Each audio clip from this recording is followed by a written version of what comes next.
Thank y'all for pulling up. Hit the like button if you're new to the channel. Subscribe, rate, review, give us 5. I want to talk about John Mateer's Sooner magic moment. He's done it before. I mean, the Michigan game, we had that final drive that, made us feel good. Like, all right.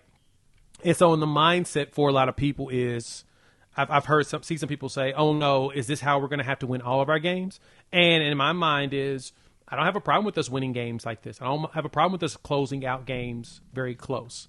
I don't have a problem with that. Kind of like Brent Venables said in the Alabama win to ESPN. He said, we punched first, we punched back, and this time we punched last. And in a lot of these games, what we're doing is we are punching last, which is what you want from this team, regardless of how it goes. And then week over week, if you keep winning these, you keep closing them out, we may get a double-digit win some point, but we got a tough schedule.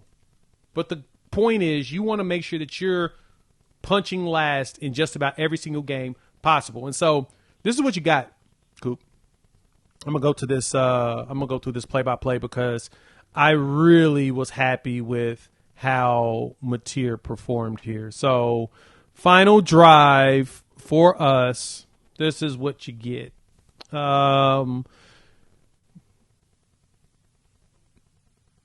See, that's their start. Here's ours right here. We started 7 minutes in the game. John Mateer, no huddle, shotgun, throws it to Burks, 9-yard gain. All right, there we go. We started to see something, get some rhythm. He runs it, gets the first down because he knew the most important thing was getting that first down.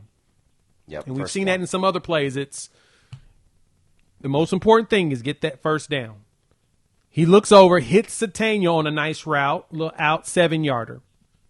Then he goes to Kanik on that 15-yarder. So, as you can see, this is all John Mateer engineering this. Like, you could tell that he, in his mindset, this is a borderline 2-minute drill without being 2 minutes left. I love Very that much. he was like, urgency is get the lead back and let's play this way.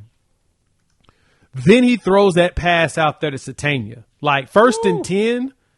So, I'll say this. On that play, we did a reverse. I think, was it this game that we did that reverse? On like 2nd and 1 and it was awful? Or something like that. Trick play. We did a trick play. 2nd and 1. And we did a trick play. I was like, what are we doing? And we lost 4 yards. Yeah. Why are we doing trickery on 2nd and 1? That's a 1st and 10 play. Guess what happened, Coop? We did it on 1st and 10 with the deep pass. You take the shots early when you can, or 2nd and 1, you go deep. You just try to go deep because if you don't get the catch or the penalty, you can run it and get that first down on 3rd and 1 is the goal. Yes, it was the ghost of Jeff Lebby on that play, 100%. We tried a trick play and it didn't work. That was the thing that got me.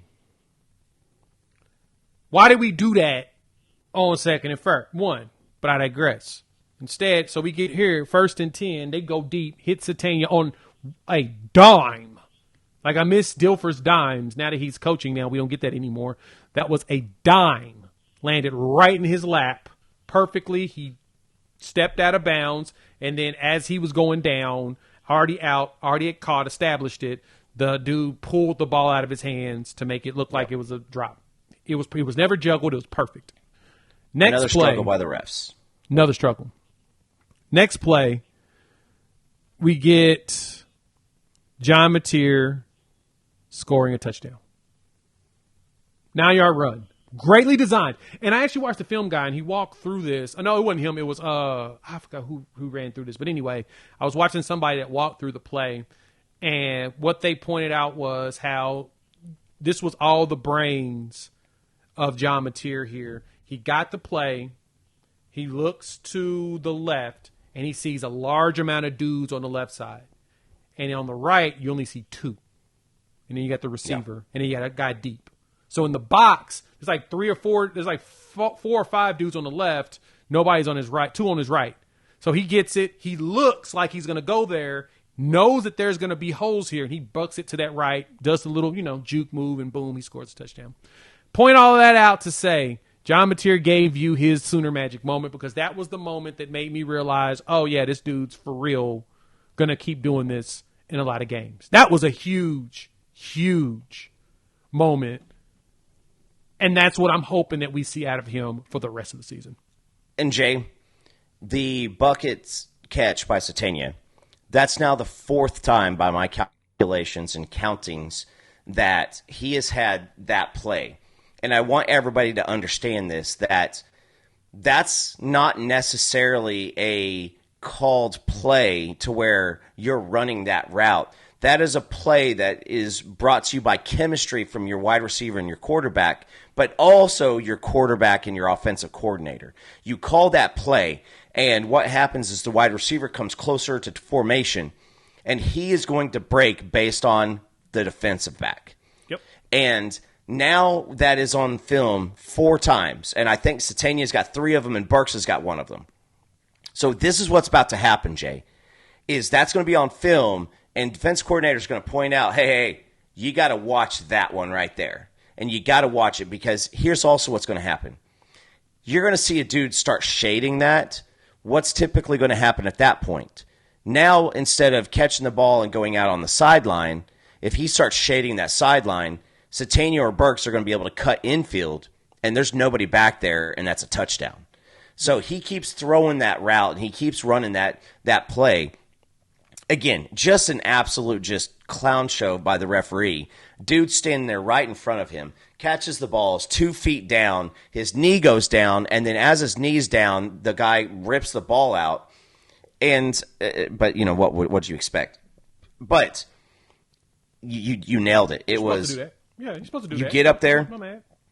That run by Mateer was never going to be a pass play. That was a run all the way because Burks had absolutely phenomenal blocking on the outside, and that's kind of what got him in there. And yeah.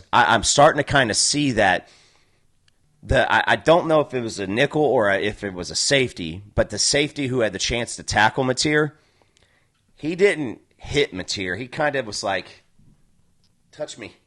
And because Mateer is willing to get in there and mix it up, some guys are going to bold up and they're going to buck up and they're going to go after him. And some guys are going to go, yeah. And it's business decision, especially when you're right at the goal line, because it's not like he's probably not going to score right there. Like, you know he's going to score. And if guys are going to approach you with that type of energy, Mateer's going to out-energy you every single point of every single time.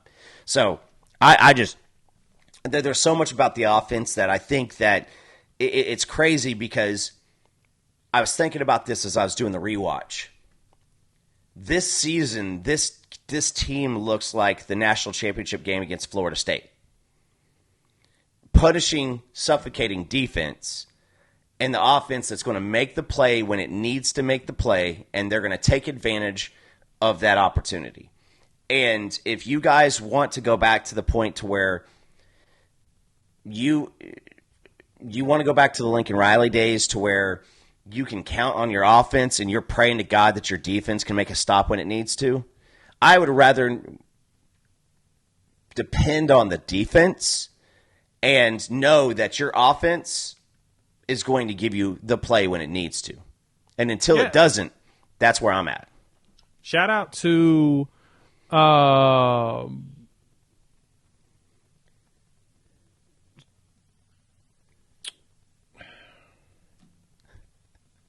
had a moment. That's right.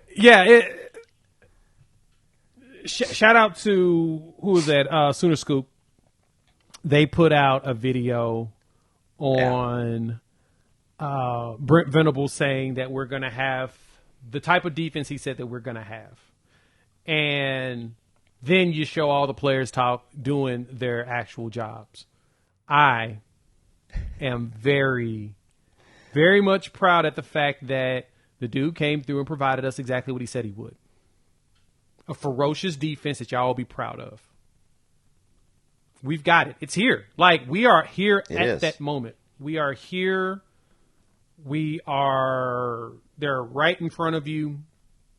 There's literally nothing that like what more could you ask for? I mean, of course, you could probably ask for more lockdowns, so you probably could ask for more turnovers. But overall, Coop, and this is kind of where I kind of came into pause. I was trying to figure out the best way to say this. Brent Venables has so far hit his expectations. Now, hear me when I say this. Now, the seasons of losing, the couple of losing seasons, no, that's not something that we would have expected. But my point is that defense is ferocious. If Brent, and I've said this before, and y'all gonna hear me repeat this a lot. If the defense was bad, Coop, I would totally be here with fans on. I don't know. But the fact that the defense year over year has become more and more vicious, because that's the one thing that does take time. It takes time to build a defense mentality. A mentality of the defense. Because here, for example, Clemson has NFL caliber players, not only on the defensive line, guys that are rated to go in the first round on the D line, linebackers. They got all of it. Yep. They can't put it together. Like at all. And Jay, it's not like they're on a tough stretch of games and they're just losing a tough stretch of games. I mean, Syracuse waxed them. And I want to say that I was sitting with Stats by Popo and they went into the rain delay and they were down by 20. And he said, well, maybe they'll go in there and get their crap together. It didn't get together. But with this team here, you don't see just massive whiffs every drive.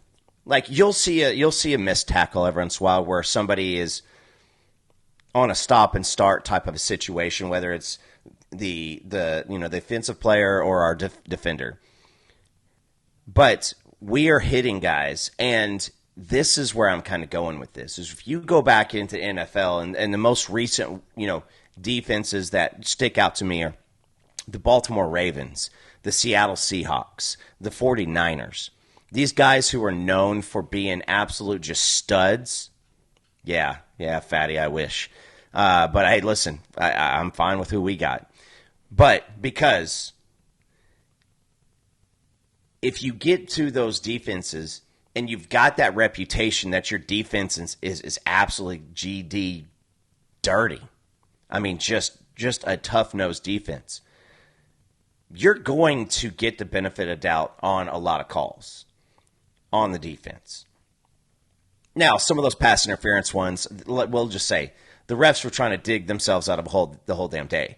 But I'll just say this, like, maybe the pass interference with Gentry on the wide receiver pass, maybe that's a reason. I know that on one of the pass interference calls on Guillory, they also called a personal foul roughing the passer on Reggie Powers III, which may have been the softest roughing the passer call I've ever seen in my life because they were like, well, he launched at the quarterback. Reggie Powers jumped up to bat the ball down and came down and went like this to Jackson. I don't even remember if Jackson fell over. But he threw the ball, and he was falling back, and he just slapped him down. These things are going to start happening. And if you go look at the AP poll, we just jumped 4 spots up over Texas because the fact that people know that if there's one just absolute, without a shadow of a doubt, situation in Oklahoma right now, it's that defense is dirty, and there's not any team that's going to be able to line up and go at them because it ain't going to happen.